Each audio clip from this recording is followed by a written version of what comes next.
Hello बच्चों, TWS परिवार में आप सभी का स्वागत है।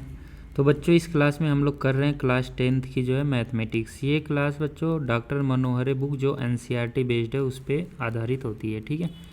तो इसमें हम लोग कर रहे हैं अध्याय 4, जिसमें हम लोग प्रश्नावली 4E तक जो है सभी क्वेश्चन कर चुके हैं, ठीक है।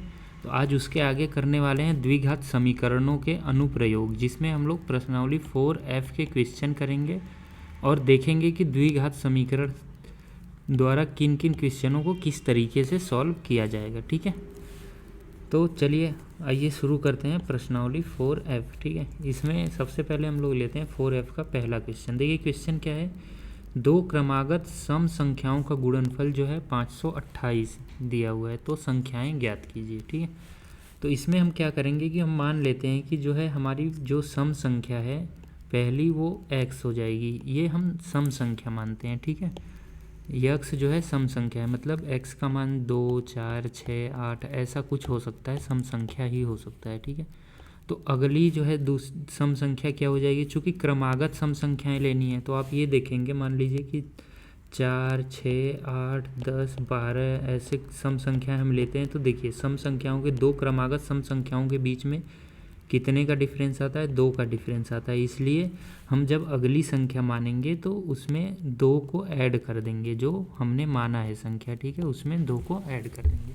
तो दूसरी सम संख्या हम क्या मान लेंगे, x+2 मान लेंगे। क्यों +2 किया, क्योंकि दो जो है क्रमागत सम संख्याओं के बीच में अंतर जो है 2 का होता है, इसलिए हमने इसमें +2 किया, ठीक है। अब चलते हैं प्रश्नानुसार, देखते हैं क्या दिया हुआ है कि इन दोनों जो है सम संख्याओं का जो गुणनफल है वो कितना दिया हुआ है, 528 दिया हुआ है। तो इसका हमने गुणनफल कर दिया, 528 के बराबर कर दिया। तो ये हो जाएगा आपका, इसका जब आप गुणा करेंगे अंदर देखिए तो x² + 2x बराबर 528। 528 को दूसरी साइड लाएंगे आप, तो दूसरी साइड लाएंगे तो ये -528 हो जाएगा, क्योंकि इधर प्लस है ना।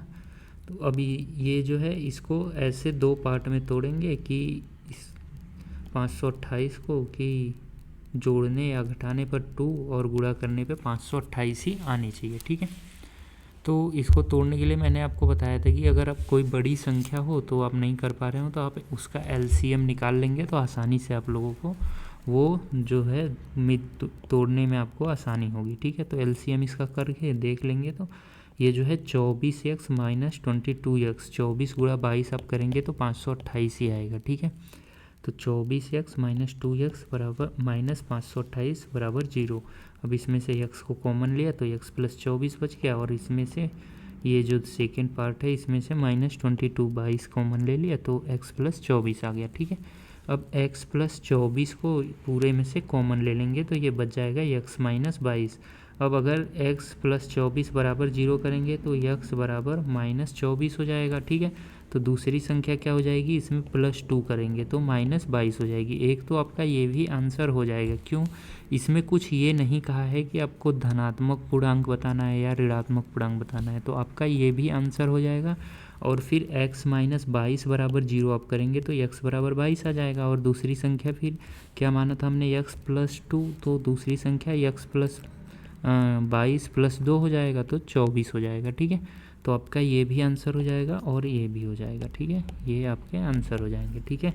चलिए अगले क्वेश्चन की ओर चलते हैं। क्वेश्चन नंबर 3 क्या है, क्वेश्चन नंबर 3 देखिए कि किसी संख्या का वर्ग उसके 4 गुने से 12 अधिक है, ठीक है। तो संख्या ज्ञात कीजिए। अभी हम मान लेते हैं कि वो संख्या जो है यक्स है, ठीक है, वो संख्या यक्स है। अब प्रश्नानुसार उस संख्या का वर्ग दिया हुआ है, संख्या का वर्ग जो है उसी संख्या के 4 गुने से 12 अधिक है, तो उस हिसाब से हम लोग कर लेंगे। x² बराबर देखिए संख्या का 4 गुना प्लस 12 कर लिया। अब इसको जो है ये देखिए एक द्विघात समीकरण बन गया। अब इसको सॉल्व कर लेंगे, सॉल्व करके जो है x का मान निकालेंगे। तो x का मान जो है क्या आ जाएगा, x बराबर 6 आ जाएगा और x बराबर -2 आ जाएगा। देख लीजिए आप लोग यही है, ठीक है। तो आपका आंसर जो है इसमें देखिए हमें बतानी है वो संख्या, तो x बराबर हमारा क्या आ जाएगा, इसमें देखिए 6 आया है। तो देख लेते हैं ये कि हमारा सही है कि नहीं। अगर ये आपको पता करना है तो इसका वर्ग कर लीजिए, देखिए 36 आ जाएगा। अभी फिर इसका 4 गुना 6 गुणा 4 हो जाएगा तो 24, और देखिए 12 अधिक बोला है तो इसमें 12 ऐड कर देंगे आपका 36।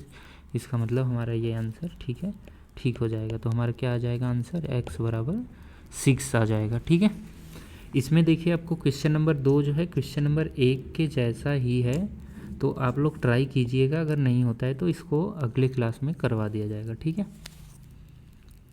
चलिए आगे चलते हैं। क्वेश्चन नंबर 4, क्वेश्चन नंबर 4 देखिए, एक इक्वेशन समीकरण दिया हुआ है, इसको हल करना है। आपका समीकरण क्या है, x प्लस 1/x बराबर 10/13। ठीक है, तो पहले इस साइड का इसका एलसीएम लेते हैं, ल से लेते हैं, तो ल से इसका x हो जाएगा, तो इसका इसमें गुना हो जाएगा। देखिए तो एक्स स्क्वायर प्लस ये x का x में एक बार जाएगा, एक में एक का गुणा होगा तो एक आ जाएगा ये, तो एक्स स्क्वायर प्लस 1 बराबर 10/3 है। फिर यहाँ पे हम तिर्यक गुणा कर लेंगे। ठीक है, तिर्यक गुणा कर लेंगे तो यहाँ देखिए 3x स्क्वायर प्लस 3 आ जाएगा, और ये जो है 10x आ जाएगा। फिर ये द्विघात समीकरण बन गया, आप इसका गुणनखंड कर लेंगे। ठीक है, तो देखिए गुणनखंड करने के लिए 10 को 2 भाग में तोड़ लिया, -9x और -x में, फिर इसमें से 3x कॉमन ले लिया और यहाँ से -1 कॉमन ले लिया, तो x बराबर 3 आ गया और x बराबर 1/3 आ गया। ठीक है, तो x का 2 मान हमारे आ जाएंगे, क्योंकि द्विघात समीकरण है तो इसके 2 मूल ही तो आएंगे हमेशा,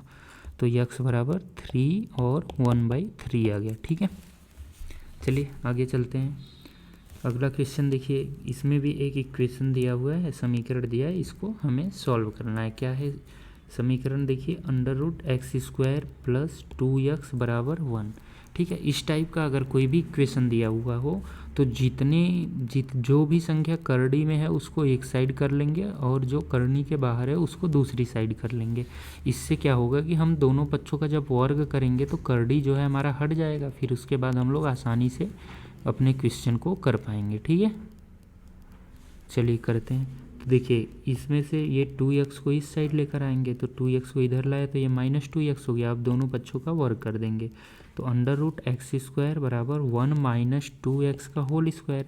अब इसको जो है इस वाले पार्ट को क्या करेंगे, जो 1 - 2x का होल स्क्वायर आया है, इसको a - b के होल स्क्वायर के फॉर्मूले से खोल देंगे। फॉर्मूला क्या होता है, a² माइनस जो है a² - 2ab प्लस b², ये फॉर्मूला होता है। इस पर आप लोग तोड़ देंगे इसको, देखिए तो ये हो जाएगा 1 का स्क्वायर प्लस 2x का होल स्क्वायर -2 गुणा a गुणा b।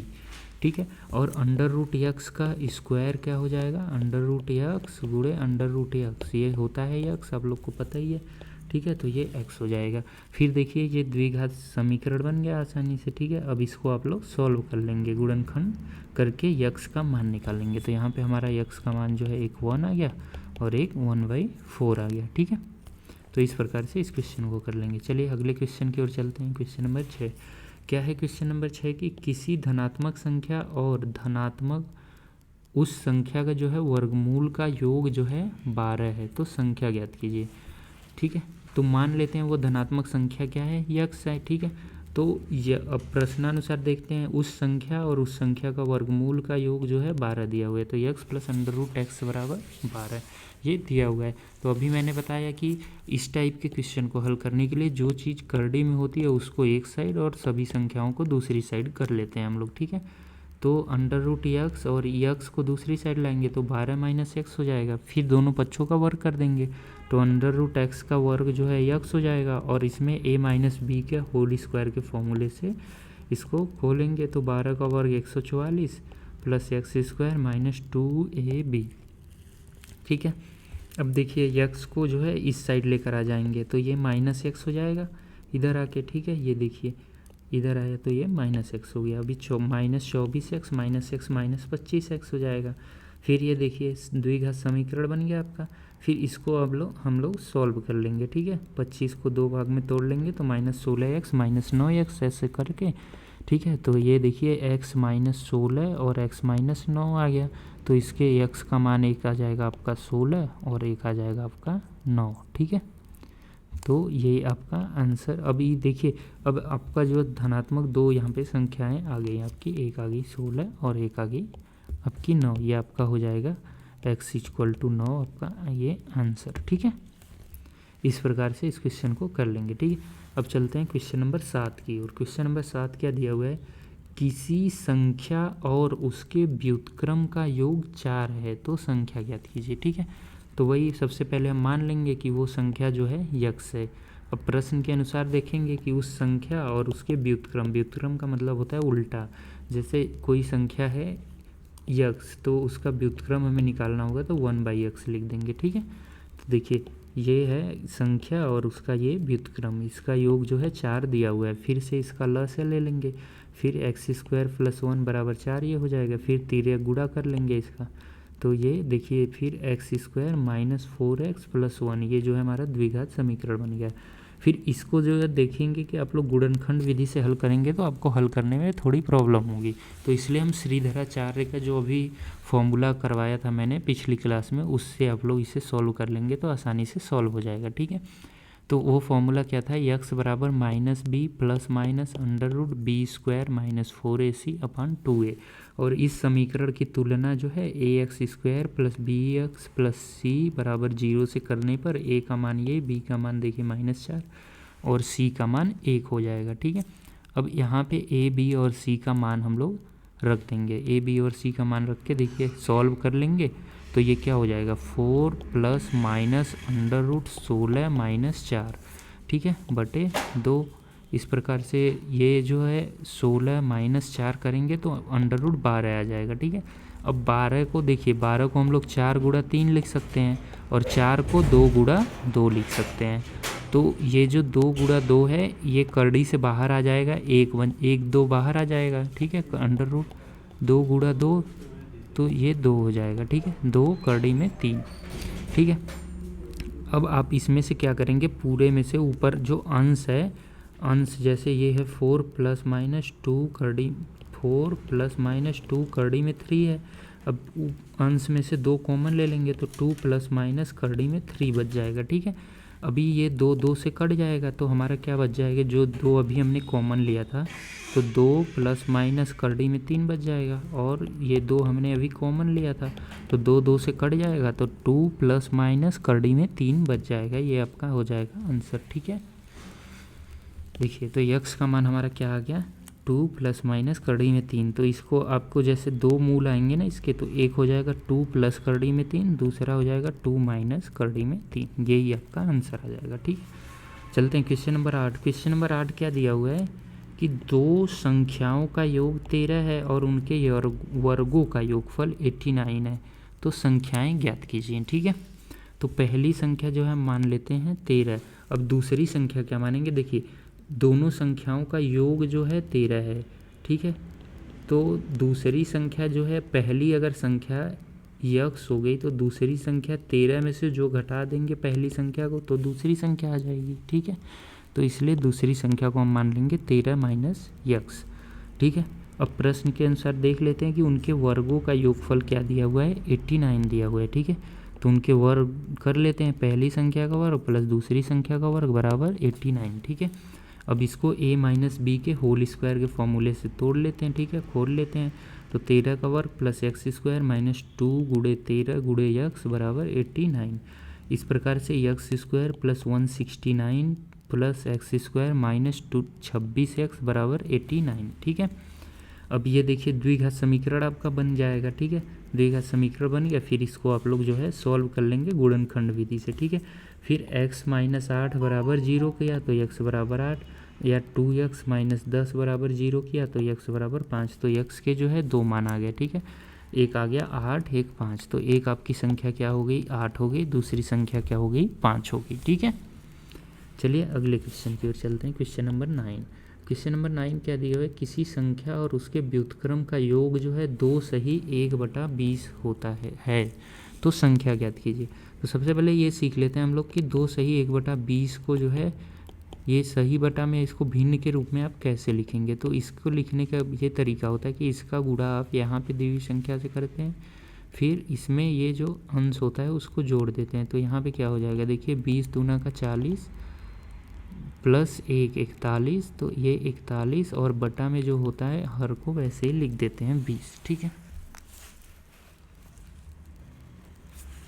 ठीक है, तो इसमें फिर से हम मान लेते हैं कि हमारी जो संख्या है वो x है। फिर प्रश्न के अनुसार उस संख्या और उसके व्युत्क्रम का योग जो है 2 सही 1/20 है, और 2 सही 1/20 को आप क्या लिख सकते हैं 41/20। ठीक है, फिर इसको जो है लैसा लेंगे, लैसा लेके ठीक है, फिर x² + 1/x बराबर 41/20 हो जाएगा। ठीक है, फिर यहाँ पे देखिए तिर्यक गुणा कर लेंगे हम लोग, तिर्यक गुणा कर लेंगे तो यहाँ पे 20x² + 20 बराबर 41x आ जाएगा, और 41x को इधर लाएंगे तो 20x² - 41x + 20 बराबर 0 हो जाएगा। ठीक है, अब जो है इसको गुणनखंड इसको कर लेंगे। ठीक है, 41 को तोड़ लेंगे 16x - 25x में, और फिर +20। ठीक है, इसको जब सॉल्व करेंगे तो x का मान देखिए आपका आ गया।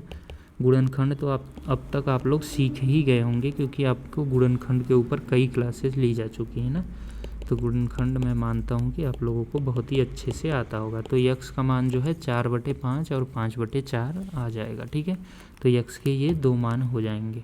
ठीक है, क्योंकि ये द्विघात समीकरण है। ठीक है, चलिए आगे चलते हैं। क्वेश्चन नंबर 11 देखिए, क्वेश्चन नंबर 10 ठीक क्वेश्चन नंबर 9 के जैसा ही है, बिल्कुल सेम, इसलिए मैंने उसे नहीं करवाया, बिल्कुल सेम है, तो आप लोग उसे खुद कीजिएगा। अगर कोई प्रॉब्लम होती है करने में तो आप हमें कमेंट बॉक्स में बताइए, फिर उस क्वेश्चन को भी करवा दिया जाएगा। और ठीक है, क्वेश्चन नंबर 2 और क्वेश्चन नंबर 10 को मैंने आपके लिए होमवर्क के रूप में छोड़ रखा है, आप लोग उसे घर पे ट्राई ज़रूर कीजिएगा। ठीक है, अगर नहीं होता है तो आपको अगली क्लास में उसका सलूशन करवा दिया जाएगा। ठीक है, तो चलिए करते हैं क्वेश्चन नंबर 11। देखिए क्या है कि निम्न कथन को समीकरण द्वारा अभिव्यक्त कीजिए। ठीक है, तो 2 क्रमागत धन पूर्णांकों के वर्गों का योगफल जो है 221 दिया हुआ है, इसको हमें समीकरण के द्वारा व्यक्त करना है। तो मान लेते हैं कि पहली संख्या जो है x है, तो क्रमागत बोला है, जैसे 5, 6, 7, 8, तो क्रम से देखिए, तो क्रमागत का मतलब है कि दोनों के बीच डिफरेंस जो है 1 का होगा। ठीक है, तो पहली अगर x है तो दूसरी x + 1 हो जाएगा। अब इनके वर्गों का योग कर देंगे और 221 हो जाएगा। तो इसको a + b के होल स्क्वायर से इस वाले पार्ट को खोल लेंगे, a + b का whole square a² + b² + 2ab, ये फॉर्मूले पे इस पार्ट को जो है खोल लेंगे। फिर इसको देखिए खोल कर लिया तो x² + 1 + 2x बराबर 221, 221 को इधर लाएंगे तो -221 हो जाएगा। तो आपका क्या आ गया देखिए, 2x² + 2x - 220 बराबर 0, ये आपका हो जाएगा इक्वेशन। ठीक है, तो यही तो पूछा है आपका समीकरण के रूप में अभिव्यक्त कीजिए, तो यही आपका आंसर हो जाएगा। ठीक है, चलिए आज के लिए इतना ही रखते हैं। प्रश्नावली 4F का क्वेश्चन नंबर 11 तक मैंने आपको करवा दिया, इसके आगे का अगली क्लास में आपको करवाया जाएगा। और जो मैंने क्वेश्चन नंबर 2 और क्वेश्चन नंबर 10 को अभी छोड़ रखा है, अगर आप करिएगा उसे घर पे नहीं होगा तो कमेंट करके बता दीजिएगा, वो भी क्वेश्चन अगली क्लास में जो है कवर कर लिया जाएगा। ठीक है, तो चलिए मिलते हैं अगली क्लास में, धन्यवाद।